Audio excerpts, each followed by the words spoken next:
Welcome back to another episode of Just Real Quick. I'm your host, Jefferson Rogers, and we are going to drop some bombs with you today with my two co-hosts, Mr. Brandon Neal and Jeffrey Fieldstad.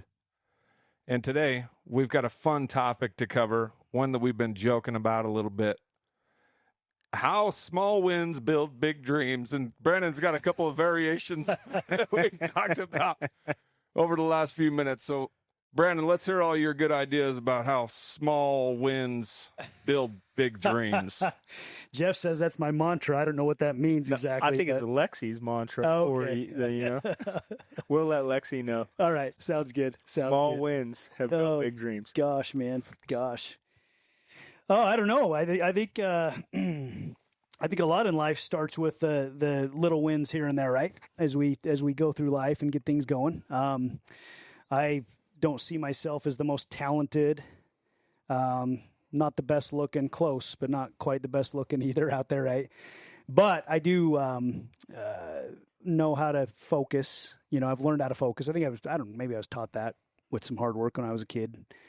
And just the importance of being consistent, sticking with things for long enough till they work and not cutting corners. You know, I think a lot of times people try to cut corners, try to get there faster, and it ends up taking them a lot longer.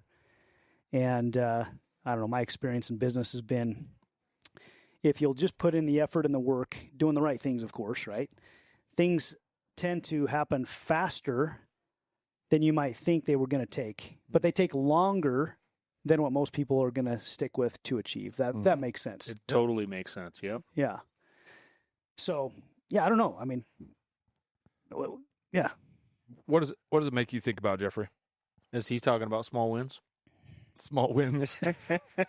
Yes. I can't say that on the podcast, but no, I'm just kidding. No, I think the reality is your level of awareness grows as you start having more success. So I think a lot of times you'll look back on your career and go, dang, I was thinking too small. But at that time, you thought it was big, right? So, you know, small wins, I think a lot of times people that are saying this maybe have achieved something. And we're looking back and think, hey, these are just small little wins. Where really for somebody who's maybe overweight, just getting up and go to the gym is a big deal. Somebody who's never closed a sale, like closing your first sale is a big deal. In fact, I would argue to say me closing the first sale I ever closed probably had a bigger impact on me emotionally than closing hundreds of sales. Do you remember it?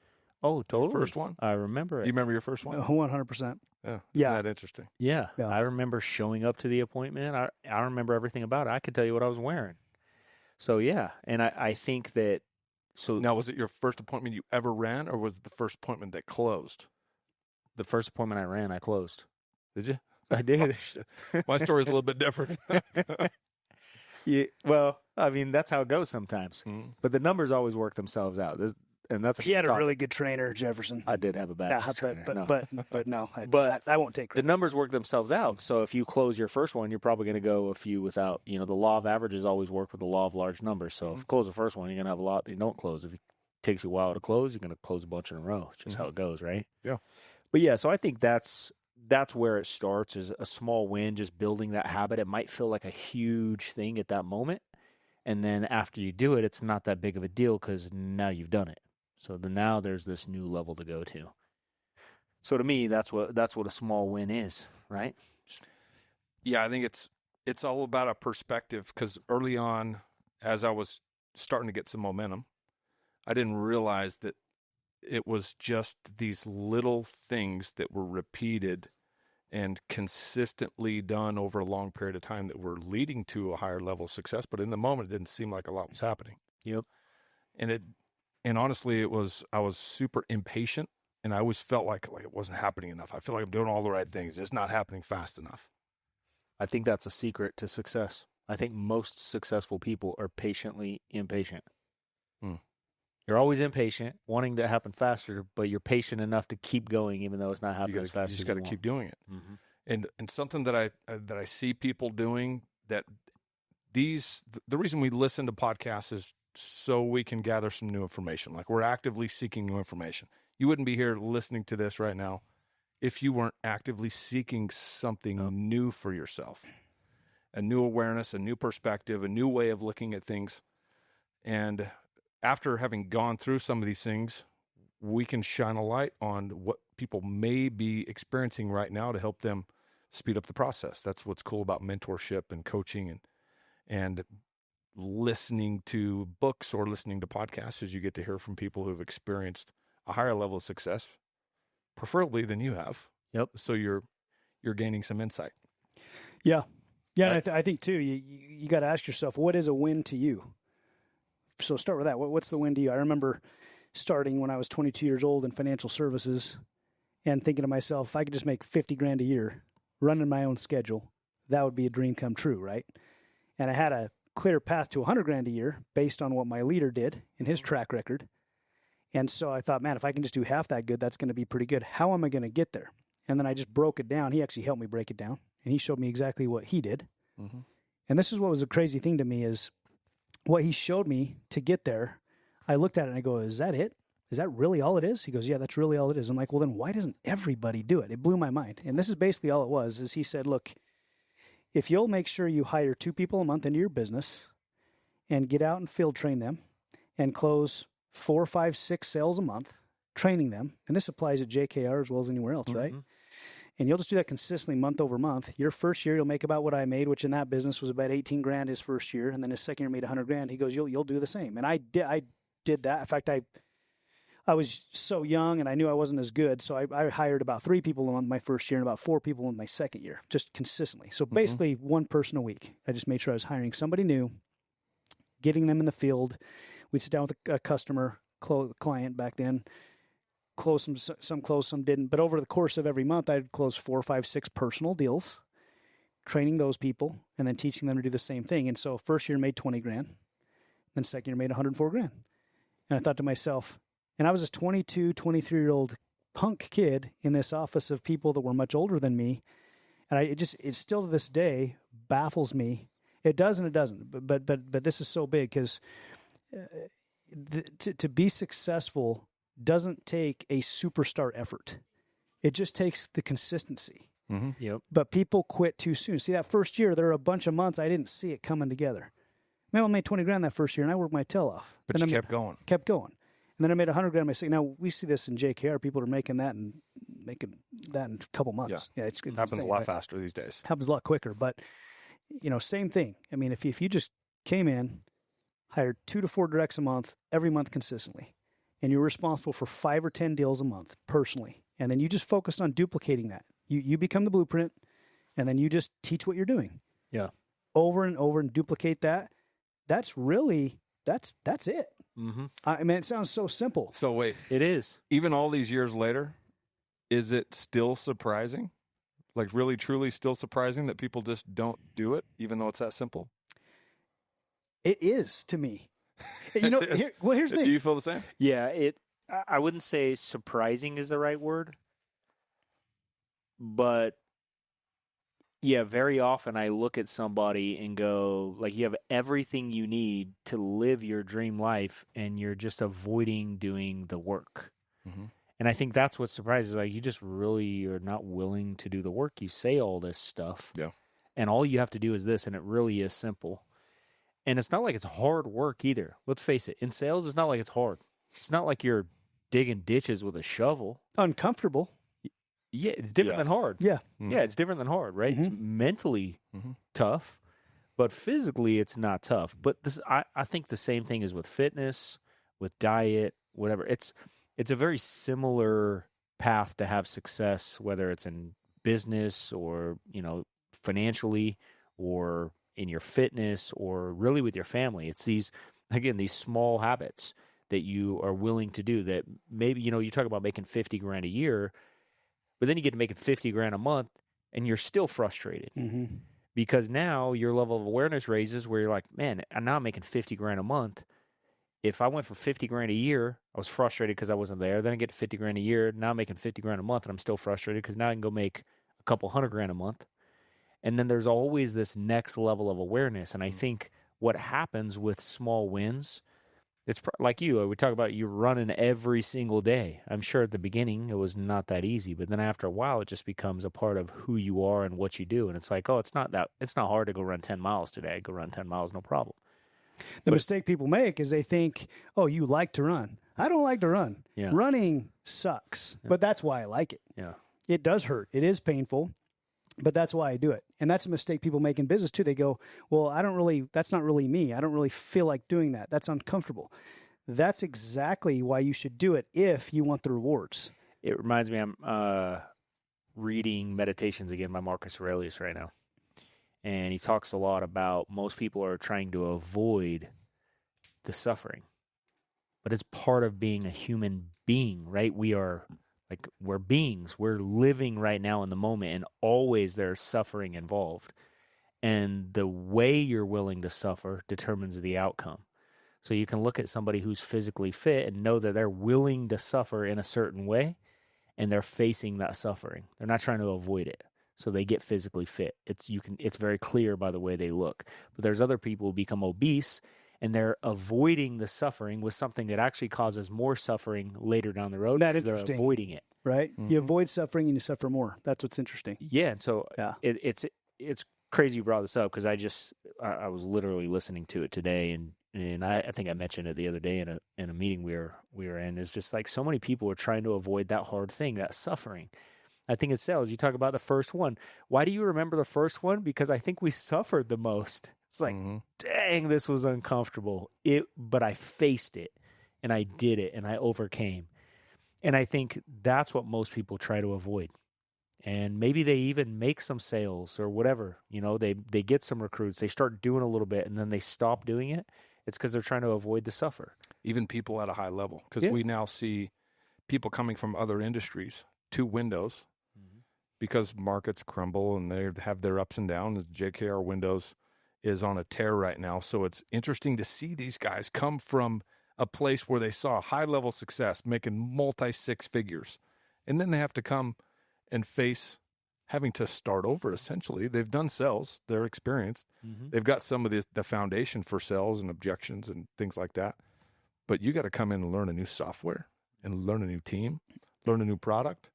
And there's some guys that come in and they're just like, they just face it and they do it. And then there's other guys that they're trying to find the easy button, like the way around all the work that they know is going to be required, but they're trying to find a way around it. There's no way of getting around it.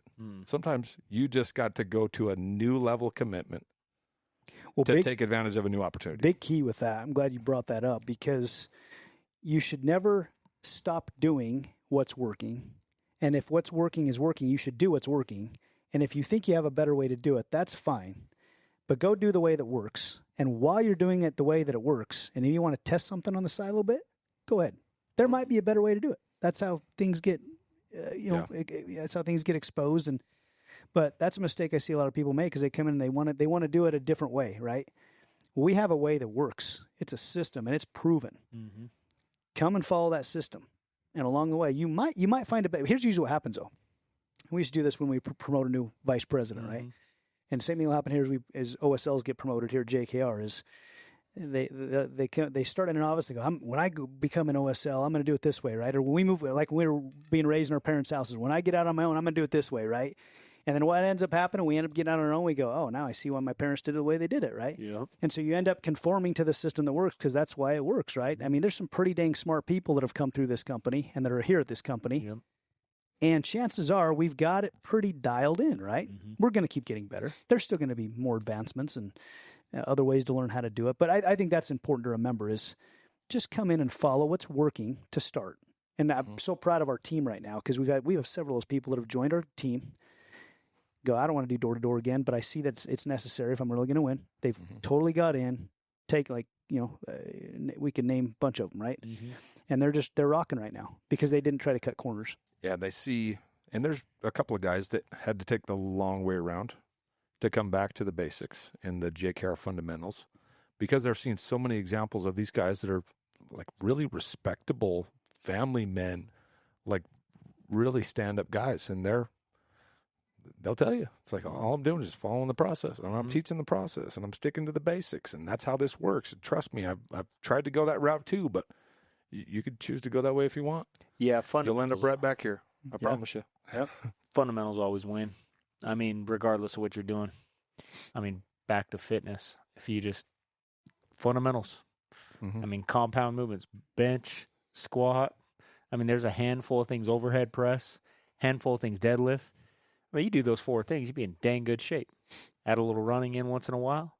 Some bands. Some bands, for sure, bands, Jeff. You need to add the bands. Is that a fundamental? Pilates class once in a while. Yoga. There's no pump in yoga, so I don't know if that counts. But So funny. yoga's so good, though, but I just never do it. It's funny. But, you know, so you think, those fundamentals are in sales. There's very simple fundamentals, and if you follow the process, you're going to get a result. But as you follow those fundamentals, just like in fitness, there's going to be other things you can do outside of those fundamentals and achieve maybe a goal. Maybe you want to do a certain amount of pull-ups or whatever. And you can start looking a certain way based on if you add something to those fundamentals. But I think maintaining the fundamentals is what always wins. You know, there's a biblical philosophy, and I'm paraphrasing in a big way, that says there's nothing new under the sun. And that's how it works. You know, you look at fundamentals, and it's just like, if you're in sales and leadership, there's a few fundamental things that you need to do. You know, build rapport, overcome objections, ask closing questions. And if you do these few things in sales, it doesn't really matter what product you're selling, you can close a sale. Mm-hmm. In leadership, making people feel special, appreciated, recognize what you want repeated, a few simple fundamentals in leadership that you can do and lead large groups of people. But most people, I honestly think that because of the discomfort of what it takes to approach those fundamentals right out of the gate, and it's like they're trying to find a way for the discomfort to go away. But the people that win realize, like, hey, I just learned to live with this discomfort. I just get comfortable being uncomfortable, do it anyway. And those are the people you see separate themselves. And I think another important thing, especially when it comes to leadership, is the people you think are going to do it probably won't do it. And the people you think won't do it probably will do it. Isn't that interesting? Yeah, I just ran into a guy today. I had a conversation with him. And he's asking me all these questions, and you could tell he's just really analytical. Mm-hmm. And whenever I talk to those people, I'm just like, you know, you're probably not going to make it, man. Mm-hmm. Mm-hmm. You're just asking questions that are probably going to lead you down to a place where you're overanalyzing everything, and you're going to think yourself out of doing anything. Mm-hmm. But then we've also met people that have proved us wrong, and they had those same types of questions, and they did it anyways. Yep, for sure. That sometimes they're far enough along in their journey where they have a good, strong mixture of making sure they have all the right answers and they get all their ducks in a row. And then sometimes it just takes them a little bit longer to get it going.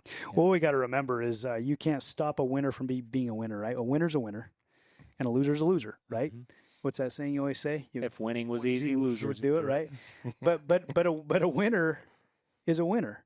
And something when you're recruiting a team, you got to remember that. And when you're in a business where you have an opportunity to build a team, I think, in my opinion, something that I see people make a mistake of is they think that they've got to do all the work for their team. I was talking to one of our teammates about a week ago, and that was their concern. Man, it's just a lot of work to get a team going. And I reminded him, I said, okay, maybe so, maybe not. Because if you recruit a guy like me, I'm going to do this thing with or without you. You just got to get me in. You already have. Now, the important is you have the right culture. Mm-hmm. You have the right training. We have all that here, right? So really, our team here, JKR, all they got to do is keep bringing people in, plugging them into the system, and the right ones, for the most part, are going to get in and get after it. However, I do think it's important when you bring somebody in that you help them with their belief, right?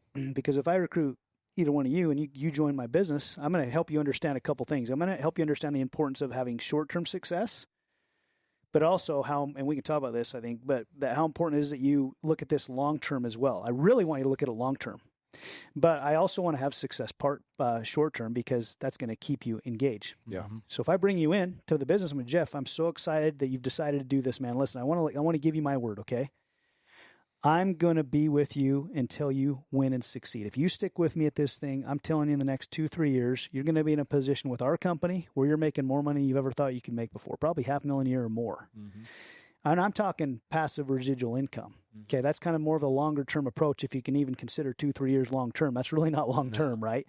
But I can promise you, I'm going to teach you exactly how to do that. But in the short term as well, I want us to go out and get off to a fast start. I want us to go find 3 people that can join you because I want to get you in a leadership position because that's going to help you level up. And don't worry, I know you said you maybe don't know if you could lead people. I'm going to help you with that. I'm going to teach you that because once you learn how to do that and you get the right people on your team and you find leaders that are under you, You get to take advantage of those leaders in a good way because they're going to build a business in you with you, right? They're going to push you all the way up. So in the short term, we're going to go find 3 people. We're going to go see 4, 5, 6 sales this first month, make some money. And that's in a perfect world, and that's what we're going to go for. And we might beat those numbers. A lot of people do. But I also want to caution you. Maybe you're a little bit of a slow starter. Maybe you have some struggles. I want to assure you that's okay. As long as you're here, you're working on getting better, you stay plugged in, I'm not going to give up on you. And as long as you stay positive, keep plugging in, we're going to win here. Yep. So can I get your commitment that you're going to stick with this thing, whether it goes good or bad in the next 30, 60, 90 days until we win? Yep. Can I get your commitment to do that? Yep. Okay, dude, we do that. Again, we got to look 2, 3, 4, 5 years down the road. There's nowhere in the world that's going to pay you as much as we're going to pay you over that time. And so that's the kind of conversation I would have with somebody when they're joining my team. Yep. Amazing. Love that. Yep. Well, another thing is I think that people that think that leading other people is hard are people that are trying to control the outcome. And they're trying to control the uncontrollables. And this goes back to these small things that you can control. Like, what are the fundamentals that you can control? Learning the script like you were just talking about. We always called that painting the picture, right? Yep. Learning how to paint a picture so somebody can see it vividly in their mind. Did a meeting the other day talking about how powerful words are, that wars have been started, religions created, countries started. Our country was started with the Declaration of Independence, which is written words. And your ability to tell a story that creates a picture in someone's mind that they believe they can accomplish is everything. And so people, sometimes they'll think, oh, well, it's hard to lead people. Yeah, it's hard to manage and control other people and what they're going to do because you can't control other people. I think anybody that has children knows how true that is, right? You realize before you have kids, you think, oh, my kids are never going to do that. And then you have kids and you realize, hey, you're not really that much in control, right? You just provide a good example. And so that's the same thing with leadership. Provide a good example, teach some fundamentals, paint the picture because people usually do what you recruit them to. And then you bring them in, you give them a culture, an environment, and a system to plug into. And the right ones are going to do it. And leading the right people, we've always said that you can't say the wrong thing to the right person, but you can't say the right thing to the wrong person. Mm-hmm. If they're the right person, they're just going to go do it. And you don't really have to control them. You don't have to try to manage them. You don't have to talk them into doing it. You just have to build a system that's attractive to the right person, which means you've got to be recognizing the right things. You got to be leading from the front. You have to be living a life that person wants to live and be around, that they want to expose their friends and family to. And if you're doing those things, leading people is the most fun and rewarding and fulfilling thing I think that anybody can do. Unfortunately, most people have never been in a leadership position, but sometimes people do try to manage other people and control the outcome that another person's trying to do. That's frustrating. Yeah. Those people spin their wheels.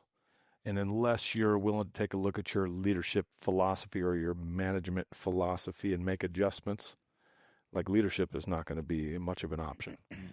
I can't remember who said it, but if you think you're leading but nobody's following, just going for a walk. You're just going for a walk. Yeah.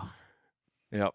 And it's fun because if you do have that awareness, because for me early on, I realized that, and I'd been told my whole life, like, you're a natural leader. You were born first for a reason. Your brothers are looking up to you. You got to be a good example. And as I started getting into business and realizing that my leadership philosophy wasn't all that conducive to have people follow me, I was constantly reviewing and reflecting on the way that I just made somebody feel. Mm-hmm. And I was like, man, that was just bad. That was bad. That turned out really bad. So how can I do it better next time? Try and get a better result. And after years and years and years of lack of patience, like it never seemed to be happening fast enough. It was happening because after every single interaction, I'm very intentionally paying attention to the way that I just handled that and making sure that I don't F it up again as bad, even though it took me off a long time. You've just got to make consistent effort. And I'm reading a book by Jim Rohn. Did you know Jim Rohn wrote a couple of books? I haven't read Jim Rohn's books. I didn't even know that. I've listened to a ton of audios, yeah. He's got a ton of audios and speeches, but I found one of his books, and it's phenomenal. I can't believe I haven't never heard of it before. You have to send it to me so I can buy it. But he says, winning is easy. Mm-hmm. And I've always had this, I've always said, winning is hard. It's hard. Mm-hmm. Most people aren't going to do it. It's hard. I love the way that he talks about it, though, because it's like it's easy. But the challenge is it's also easy not to. Yeah. And all those things that we just talked about the daily decisions and the habits and the discipline and the things that you could choose to put in front of yourself to continue to help you level up by overcoming challenges and obstacles and like muddling your way through stuff so you can learn how to do it better next time. It really was easy for me to just keep pushing through it and being okay that I just effed it up, but I'm going to try again. But it would have been just as easy not to ever put in the effort. Mm-hmm. Yeah. And just go back to doing it my old way. It's like the whole philosophy, an apple a day and a Twinkie a day. Do very similar things, massively different outcome. Yeah. Like it's not that hard to eat an apple a day. Both not about the that same hard. size. Yeah. It's not that hard to eat a Twinkie a day, but the outcome of doing those two things of a very similar habit is dramatically different. So the things that are easy to do are also easy not to I'm do. just sitting here thinking about you eating a Twinkie. It's making me laugh. I don't know why. You know, because you know that shit ain't happening. That's why. Not happening. Can't imagine Jeff eating a Whatever. Twinkie. He's doing it behind closed doors. I'll just shove the whole thing in his Hell no. See, I think a hack in life is to learn to want to do the things you don't want to do. I think that's hack. And how do you do that? And you say something all the time, Jeff, I really like, is am I going to regret doing this? It's a good question to always ask ourselves, right? So are you going to regret going to the gym and getting that workout in? I've never gone to the gym and got the workout in and regretted it, right? Am I going to regret eating better than worse? No, right? Am I going to regret going and doing my prospecting or my, knocking some doors or making that hard conversation, No, but I'll probably most every time regret not doing those things. Yep. So that's how I trick myself. I remind myself all the time. That's how I trick myself to want to do the things that I don't normally want to do. Love it. So that's an oxymoron, but I like it.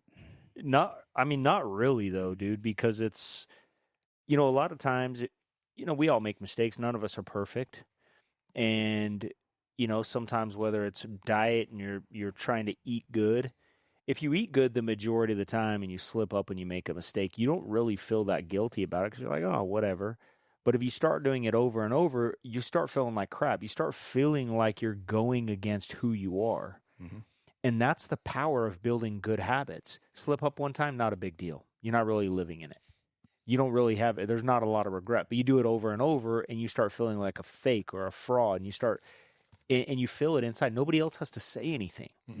And so I think that's the beauty of having these good habits on a daily basis that when nobody else is watching and you're doing what you're supposed to do when you're supposed to do it, whether you feel like it or not, nobody else is watching, but you feel great afterwards and you feel like you deserve it. Yeah, and I think the way that you talk about things, you're a winner. And you've been winning at life for a long time. And I think there's a perspective that you establish and that you've got your own belief system because you've been through some of these ups and downs. And you've experienced it for yourself when those actions weren't aligned with your intentions and your goals. But then there's some people that's not even registering. Like they're not quite at that level yet. Right. They fell off the streak on their first day and it was completely okay. And then they just kept going. Yeah. And they're like, next week, next month, next year, I'm going to get back on that. That's when it gets scary. And for somebody who's actively seeking the next level, you should be able to start recognizing if you are being intentional with those things that it shouldn't be acceptable. Like missing one day and breaking your streak should bother you. And if you start to change your eating habits, and it starts to become another habit that's not so beneficial, it should bother you. Yep. But if it's not bothering you, you also need to take a good look at that. Yeah. And likely, if it's not bothering someone, they wouldn't be listening to this anyways. True. Right? But if they are, then those are some of the practices and some of the repetitions, some of the habits that are just as important as some of these others is how you talk to yourself and how you observe yourself and your perspective on your environment and the things that nobody else knows about. Like nobody else knows what you ate today, except for you. Right. But you get to make a decision on how you respond to it. Yeah. And whether it was reading or getting up early or writing your goals down or eating healthy or going to get your exercise, Nobody knows except for you. Right. Such a good point. But that thing determines, that one simple principle determines whether you become average and ordinary or you have a chance at being great. Well, you can't fake that dude looking back at you at the mirror, right? Earl Right. Williams used to always say that to us, and I love your story, Jefferson, of when you started going to the gym. You just go and like stretch at first, right? Mm-hmm. That was where you started. I think he still does that shit the whole time. I've seen him lift a few weights. He must. I got good genetics, you know? He must. I'll show you how to use bands once you get to that level. But no, but I think sometimes it's easy to listen to a self-improvement podcast and go, oh, they'll go, those guys think they're better than me or whatever. And that's not the point, right? I mean, we all start from somewhere. And I really respect the person I see at the gym that's really out of shape and they're showing up at the gym. And they may not look like they're in shape. They may be super out of weight, but they're there. And they're going. I love seeing that. You know, what fires me up, though, about someone who thinks that way is how stupid is that way of thinking. Well, yeah. Like, if you're trying to get better and you're downplaying, like, oh, they think they're better when somebody has maybe progressed further to where you want to be, all you're doing is trying to devalue their achievements to make yourself feel better. And those people are never going to win anyway. So I don't know. I just never try to get through to those people. It's always the people that say, you know what? I know I want to get better. And if there's somebody, like, I don't care if somebody hasn't achieved what I've achieved. They've maybe achieved far less, but they're good at something. I can learn from that thing, at least what not to do sometimes, right? Sure. Like, that's the whole power of Napoleon Hill's book, Outwitting the Devil.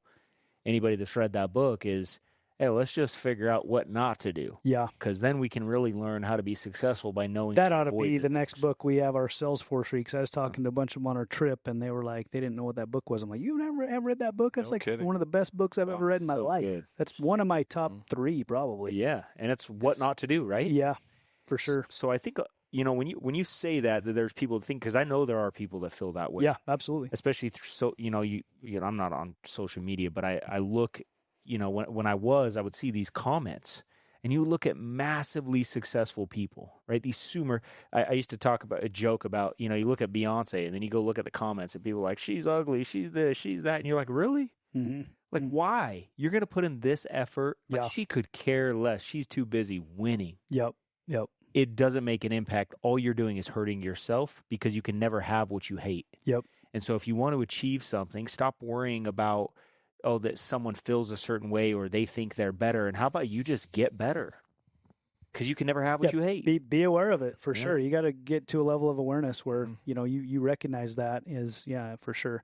And I think my point is, wherever you're at, start. Yes. Wherever you're at, just start. We all started, baby steps too, right? Like we're titled, what is this again? Small wins.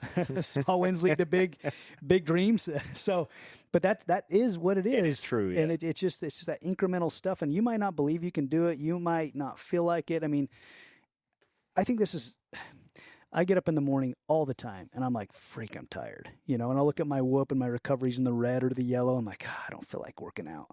And I'm like, I just want to go back to bed. And I just flip and just get in the stinking cold plunge, get out, do my workout, and I always feel better after I do it, right? Yep. But man, I don't want to do it. And I know that most people go, I don't want to do this. I'm sore from yesterday. And I heard someone say, I don't like being sore. Well, nobody likes being sore. Yeah, I don't like being fat and overweight either. Exactly. That's the alternative, right? And we got to remember, you got to look, okay, what if you don't do it? Yeah. It's going to be worse if you don't do it, right? So I don't know. I love the hard. I love the harder the better, and I think that if we can learn how to do the hard things enough, we get stronger, and then doesn't feel as hard. It's still just as hard as it ever was, but we just learn to get stronger. Yeah, it doesn't get easier, dude. And that's like when I bring up suffering, it's like there's always another level. It's like a lot of times, and I've learned this, I think the hard way actually, that you think that there's this destination you're going to get to. And I always talk about people say, oh, it's about the journey, not the destination, which I think is bullshit because the only people that say that are people that have won. Because let's face it, the journey sucks. But when we learn to love that journey, and I think that's the process, it's like, hey, yeah, it sucks. And we're doing it for a destination, but that's just a pit stop. Because there's going to be another level that you're going to have this desire to get to. And so I think that a lot of times we're listening to these people, it's like, hey, it's about the journey, not the destination. I don't know that I definitely don't agree with that. But I do think getting to that next pit stop is an important thing. It's an important thing to get there and go, okay, I'm taking a breather. I got some achievement. I have some belief in myself. I know I can accomplish this. And then you meet somebody that goes to another level. Kelsey told me the other morning, we were getting ready for the day, and she says, don't you think our life is incredible? And I said, yeah, but why couldn't it be better? And she's like, that's why I love you, you know? And it's just like, yeah, it's incredible. I could be grateful, but it doesn't mean we can't go to the next level, you know? And there's somebody out there that's achieving the next level. You've got the next level on your shirt right now, you know? And I want to be around people who encourage me to go to the next level, regardless of what level I'm at. Not people that say, hey, you know, they think they're better than. Well, I hope there's somebody around me that's better. You can't That's how truly I be get happy better. in life unless you have that, by the way. I've experienced it. You and I have both experienced that, right? Totally. Sold our businesses, didn't have that. Now we're here together, and we're like pushing each other every day. I like wake up in the middle of the night, man, I got to get better. I got Jeff and Jefferson I'm working with. I got to get better. And I love it. Yeah. I love it, right? I'm grateful. I'm happier than I've ever been, you know, because I got people around me that want that, and all our sales force, all of our operations team. I got to get better for all these people. And the cool thing about successful people, there's a lot of these commonalities. And for the most part, like the success principles are pretty basic. They're simple. And the way that successful people think are a lot of times pretty similar. Like you'll never hear a successful person that has reached any level of success talk about somebody like that. Like they think they're better than me. No. Never. Doesn't happen. Never. It reminds me of this quote I read right before we started recording by Alex Hormozy. I don't know, maybe we got it at the beginning. Work smart, not hard. Right? We hear this. Work smarter, not harder. Only works when you're competing against not smart people. If you're competing against smart people, all you have left is working hard. And if you really dig deep into what Alex Hormozy is saying right there, he's basically saying there's a lot of smart people in the world. So you better work hard. But also when you work hard is when it's fulfilling. That's when it's exciting. That's when you get joy. And that's where, like, everybody's trying to find this, like, this peace, I think, is what people really want, is like fulfillment and peace. And I think you only find that, and maybe it's different for women. I don't know. But for men, I think most men feel that peace amongst conquering, like in war, right? I think this is why guys a lot of times like shoot 'em up movies and stuff like we like, because it's like that conquering feeling that we just get and we go, man, we achieved something. And that's when we start getting that feeling, whether it's building a bigger team or growing revenue or making more money or leveling up with your lifestyle or building a better family or whatever it may be. If you're not doing those things, really is just existing okay. I was That's talking not that exciting. Talking to this guy yesterday, and he said, "Yeah, man, he had made a lot of money, and for 8 months he hasn't worked." I'm like, "Well, when are you going to go back to work?" He's like, "I don't know, I haven't decided, but I just can't wait to get back to work. I just haven't decided what I'm going to do." And I said, "So what made you decide you wanted to get back to work?" He's a pretty young guy. He's had a lot of success, and he said, "You know what, dude? I thought that I would love to just golf every day." And he goes, "Eventually I just got sick of it." He goes, "Now I just can't even go to the golf course because I just feel like a loser. Like I know that there's so much more out there and I'm just golfing. For what?" And it's like most people never are fortunate. Sounds like what I was trying to tell you that first year you were retired. Exactly. And I think most people are never fortunate. Like I feel grateful to get to that point to know, even though I thought that's what I wanted, it isn't. So now I listen to a guy like that, and most people go, "You're crazy, dude. Just enjoy it." But that's not what I was telling him. I go, "Dude, I can relate. You're never going to find it again until you get back into battle, dude. Until you get back to that place where you wake up every day and you've got the good fight and you feel like you can get something you can go chase and lead people and have this thing that drives you. That's where your passion and your fulfillment and your joy is going to come from. Until you have that, golfing ain't going to do it. Traveling ain't going to do it. Doing nothing isn't fulfilling." Yeah, a thoroughbred racehorse isn't going to be happy in a pasture without a race to run. Exactly. It's not what they're built for, right? And we're as human beings, we're built to do something special. Yep. Do something big. And we got an ability as leaders to help influence people's beliefs earlier in the process. Because I'm sure you even had people tell you that had experienced that were much older and more experienced, that they had already been through that. And, Jeff, You're going to have to experience it for yourself, but I'll guarantee you that's not what you're looking for. Dude, I can tell you the time that I can look back on now, but I didn't understand it. Mm-hmm. I called Bill Whittle one day, and, he's mega wealthy. The last thing he needs to do is make more money. And I call him, and I go, Bill, how's it going? He's out of breath. I'm like, oh, you at the gym? He's like, no, I'm just running down a flight of stairs. I go, flight of stairs where? And he's like, oh, this apartment building. And I go, apartment building? What are you doing in an apartment building? He goes, hey, dude, an appointment's better than no appointment. And I remember thinking, like, what That's not even a qualified appointment. Yes, He's nah. not an apartment. Going to an appointment in an apartment building, right?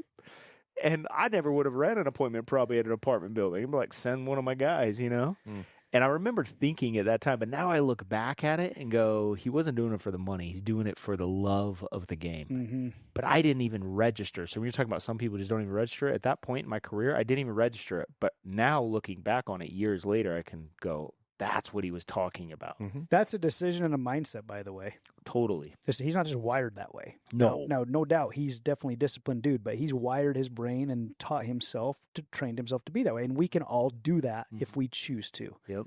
And I'm working with my daughter right now. She's, now an adult, and I'm like trying to help her learn that. And that's, she's young, and we all learn this. But I'm like, look, Jersey, you got to learn to do these things that are uncomfortable. If you want, like, she wants to go to Taiwan and she wants to go to Hawaii, get her nails done. And Lexi's like, you can't get your nails done? I go, she can do whatever she wants. She's an adult. And I have no problem with you doing all those things. You just got to figure out a way to pay for them. Yep. That's my mindset. I don't care how you do it. We have a way to do it here. Yep. You can go do it you can work 3 or 4 jobs. I don't care. You do it however you want to do it. As long as you're happy and you're working hard towards something, that's my attitude, right? Mm-hmm. So we all as human beings have a decision to make, right? We can either go work a job or 2 or 3 jobs, or we can start a business or get into sales that might be uncomfortable, or you can go become a doctor or whatever you need to be to achieve the goals you want to have. And you make the decision and the choice however you want to wire and train your brain to do that. We all have different personalities, for sure. Yep. And we have different gifts and skills. And that's why, any business you build it with a lot of people that have the various skills needed to run your business appropriately. We have people here at JKR that are good at things that I'm not good at, and vice versa, right? Thank God. Thank goodness. Yeah, I'm with you. Yeah. There's a lot of stuff I'm not interested in doing. Yeah, no doubt. But you know what's interesting about what you said about the journey is another commonality with successful people is it might suck. Like if I look back at some of the challenges that I've gone through, they sucked. They were like emotionally draining, and they kept me up at night. But I really never looked at it like that. I'm sure you did at the moment. Maybe just looking back at it, you forget. So yeah, you do forget. Yeah. But now looking back, it's just like a different perspective. It may have sucked, and it did suck in the moment. And it did keep me up at night. And it was emotionally draining. And my wife was like trying to talk me off an edge. Mm-hmm. But you look back now, and it's like I was in for the long haul. Like there was no quit in me. Yeah. And successful people will just push through and persevere through some really challenging things just because it's a commitment that we've made. And you know what that is? It's going all in, bro. Mm-hmm. I think, your book is titled All In, and I think that commitment level, it's like if you go into a marriage, being committed to the marriage, it's like, hey, if it gets challenged, it doesn't mean, it doesn't matter what the challenge is. I'm here. I'm here. I'm in. I'm all in. Same thing in business or in whatever is going to be challenging. It's like, I'm all in. I'm committed. Or I love coming to work every day, even though it's not all easy and rainbows and butterflies, because we are constantly pushing each other. Dude, it wouldn't be fun if it was all cush. I mean, it just wouldn't. It needs it. You need to have that discomfort. It has to be there. Otherwise, you wouldn't be chasing something.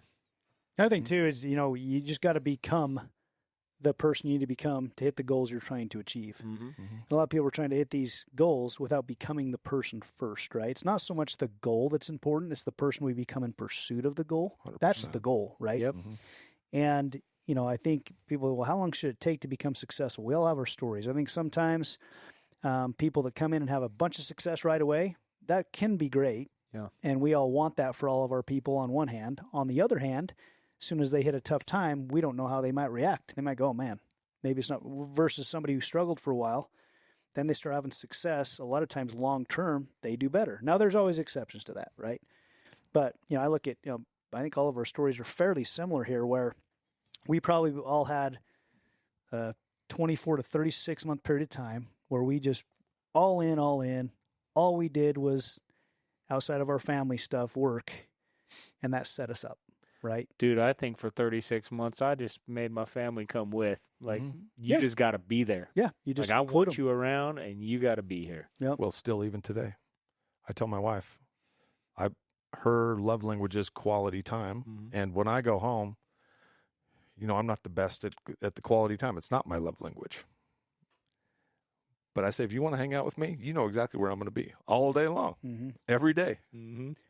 Yeah. Yeah. Both of our wives are usually here. Yeah. And we want to make this an environment because we're pouring our heart and souls into these dreams with JKR Windows. Yep. And let's bring the family along. Yeah. Bring them in. Mm-hmm. I got my brother, my mom, my son, my wife, my best friends. Let's just bring everybody. This is a family thing. Yep. We'll spend some quality time together while also building something special. That's how it should be, dude. Yep. Why do you have to segregate the people you love from doing something you love? You shouldn't. True. Yeah. I had my daughter in here today also while we were doing interviews, and I'm constantly, after each interview and after each meeting and after each day that she comes in, I'm just planting those seeds. It's funny, dude. You're going to be so good at this. You're incredible with people. You're just a natural. I asked her a couple questions while I was reviewing a document. I was just, come help me with this real quick. You walked out of the room. I said, he asks you the same question, Lila, every time. Like, start writing down his questions and come up with some answers before, so at least you got an answer. She's not quite ready yet. No, she'll be ready eventually. Oh, yeah. She'll get it. One of these days, she's going to have some answers to those questions you're asking her. Right. Yeah. Yeah. Yeah, I think I would just, today's podcast has been good. I think just challenge everybody to, give, you talked about incremental success, Jeff, and hitting that next milestone. Go all in for 12 months and then reevaluate. Brendan Murray used to tell me, you served a church mission for 2 years, come here for 2 years, get laser focused for 2 years, and at the end of 2 years, then reevaluate where you want to go. And I got the end of 2 years ago, this is pretty dang good. I think I'm going to give it another 2 years, Yeah. I realized I survived, right? And then that third year, I hit it even harder because I was actually pretty good. I was much better at the business. And my third year, I really cranked it up because I got the fundamental experience down. And then the third year, man, I got that experience, got some leadership, some confidence. And then third, fourth, fifth, sixth year just took off like exploded. A rocket. Yeah. Yeah, that's the thing I think most people struggle with is just making a commitment. We're all adults here. Like, you've got the ability to do your due diligence. Is this a place that I want to give my time and attention? If it is, I'm going to go all in. 12 months, 24 months, whatever it is, all in. There's none of this 1 foot in, 1 foot out. I don't know. That's why I wrote the book All In, because it's hard to relate for me that people that do that. And I don't know how you stretch your attention out into multiple things. That's just not me. So I always encourage people. Like, yes, we want you to make a good decision that's good for you, and it's also going to be good for us. Cultural fit. You're going to have good work ethic. You're a good example to everybody on the team. But once we're past that, it's time to go all in. Burn the effing boats. You're going to be an expert in the next 2 years if you apply yourself. Yep. It's easy. There's all the resources. All the books have been written. The YouTube videos, JKR University. We got all the experts in here that are willing to spend countless hours with you helping you develop. Yep. But it's also easy not to. Yep. Damn it. If only we could just get everybody. Well, you know what? I'm glad everybody doesn't do it. Because if everybody did do it, then it'd be mediocrity, and it wouldn't be winning. So for those that don't do it, thank you, because it leaves opportunity for those that are willing to do it. Yeah. And those that are willing to do it, be okay with those that say no, that don't listen, that don't do it, because that's what creates opportunity. And maybe it's not your time. Because, listen, when you guys were trying to recruit me into Primerica when I was 19, it was not the right time for me. I didn't have discipline. Yeah. I didn't have good habits. I still had another 15 years of effing off before I was ready to make some real decisions and be an adult, take some big responsibility. Talk about the importance of thinking long term. And why it's so important to think long term. It's going to get like Jefferson. You got to be around for a long time. Serious. But when you get them, when you're ready, you just got to catch that person at the right time. My son is ready at 19, and he may have some dips, but he's much farther along. He's kicking at 19. ass, dude. I'm He proud is of you. absolutely kicking ass. He's 18. But 19. we've got to 19. we've got an opportunity as leaders to cast a vision and to create a culture here that people can come in and get a taste of, and maybe we could speed up the process for them a little bit. They get a little taste of it. When I got a taste of Primerica, it still took me 15 years, but I never forgot that. That environment, that culture, that energy, people talking about personal development and reading books. And it took me a long while to get there. But we wouldn't be here having this conversation had I not been exposed to that and wanted a taste of it and kept chasing after it and finding my own version. And we got an opportunity to have that same type of impact on people's lives. It's awesome. And maybe it takes them 15 years. And then they're back here telling a similar story. 15 days, 15 months, 15 years. Make an impact on people's lives. It doesn't really matter. It doesn't change the way that we do things. Consistent, dependable, and committed to excellence here at JKR Windows. And thank you for checking in for another episode of Just Real Quick.